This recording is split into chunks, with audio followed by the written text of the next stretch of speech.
Hello everyone, আসসালামু আলাইকুম। সবাই কেমন আছেন? আশা করি সবাই ভালো আছেন। কালকে শবে বরাত ছিল, তো আমার মনটা খুবই খারাপ ছিল। অল্প বয়সী আব্বু আম্মুকে হারিয়েছি জীবন থেকে।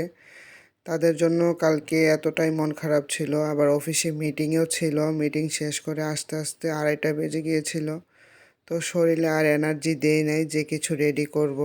শবে বরাত আসলে আমি সব সময় নিজে হাতে অনেক কিছু রেডি করে থাকি। আসলে আমি অনেক খাবার আইটেম রেডি করি আমার ফ্যামিলির জন্য। তারাও অনেক মজা করে খাবারগুলো খায়।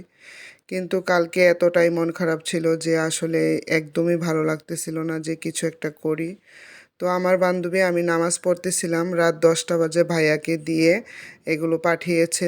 আসলে অনেক অনেক ধন্যবাদ বান্ধবী তোমাকে। আসলে বন্ধুত্বটা এমনই হওয়া উচিত যে সারাক্ষণ সব সময় পাশে থাকবে, আগলে রাখবে বিপদে আপদে, মন খারাপের সময়। এটাই হচ্ছে প্রকৃত বন্ধু। তো আমিও চেষ্টা করি সব সময় তার পাশে থাকার জন্য। আসলে এমন বন্ধুত্ব মানে বাঁধন সবারই থাকা উচিত জীবনের লাইফে। দোয়া করি বান্ধবী তোমাকে আল্লাহ তাআলা সব সময় নেক হায়াত দান করুক, সুস্থতা দান করুক। আজকের মতো এ পর্যন্তই। সবাই ভালো থাকবেন। আল্লাহ হাফেজ।